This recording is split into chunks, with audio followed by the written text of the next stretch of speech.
everyone. Welcome. Happy first Sunday of Advent. It's kind of hard to believe we're here. That went fast. You know, I remember standing in this church in the pitch black, just me and an iPhone camera, recording a homily on the solemnity of the Annunciation of the Blessed Virgin Mary. Not this year, but last year.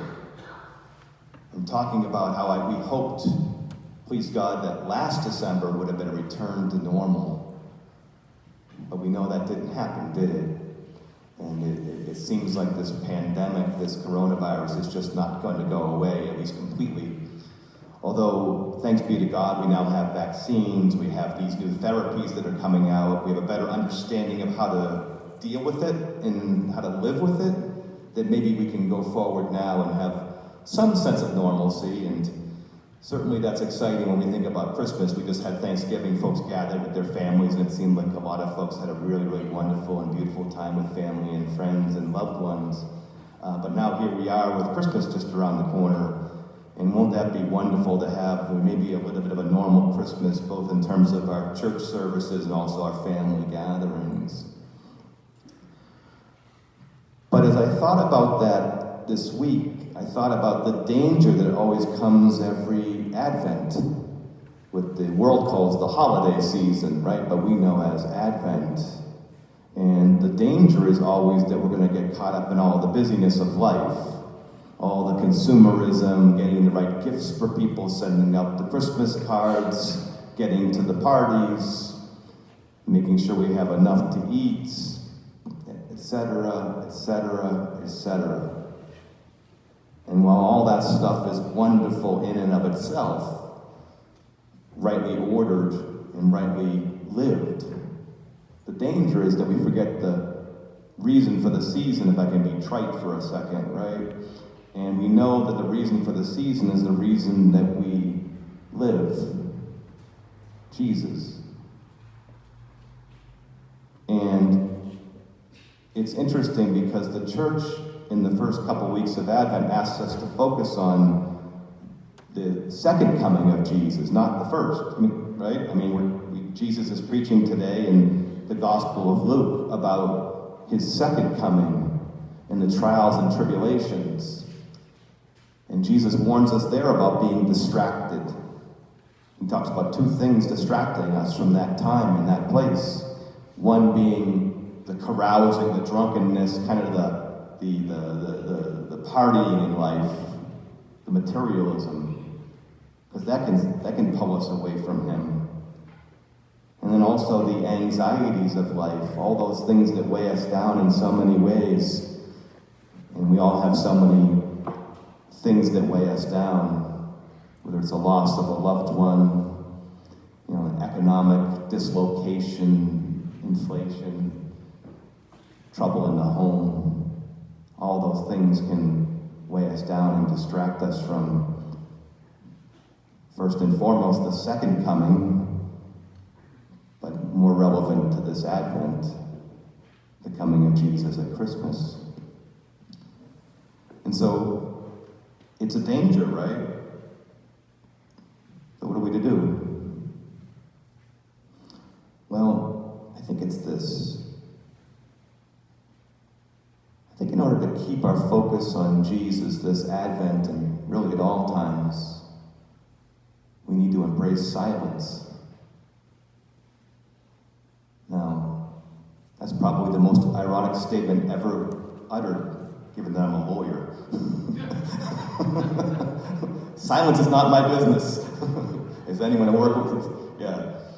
And there's other lawyers here that I'm looking at right now that might agree with that, but but silence is so important, especially during Advent. Whether it's shutting off the social media, which creates this false world in which everybody seems to be miserable and at odds with one another, and then you leave the computer and you wonder why it is that the people you encounter in real life are not like that.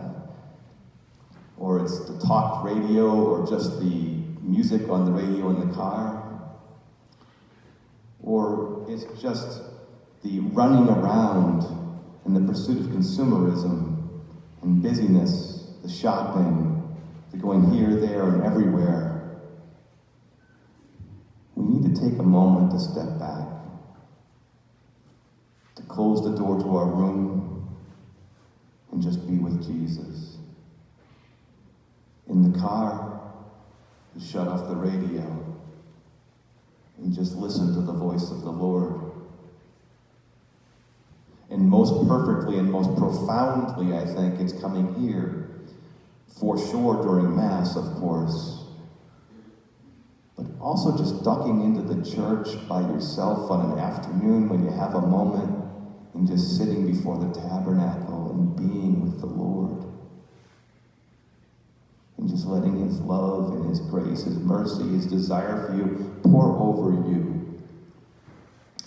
And if you do that, you're going to know a real peace. Because your attention is going to be returned to where it needs to be, which is to Jesus. And as I was putting this homily together, I was thinking, who's the best role model for this? And it didn't take me very long to think about the perfect candidate, which is the Blessed Virgin Mary, right? I mean, think about her in our art. She's almost always depicted in two ways. Not always, but almost always. Either with the baby Jesus in her lap, snuggling him, loving him, doing what you wonderful mothers always do with your children. Or she's by herself with her head bowed in prayer, speaking to her Son. Because the Blessed Virgin Mary understood that despite all the trials and tribulations of her life, and they were many, starting from the Annunciation, the loss of Jesus in the temple,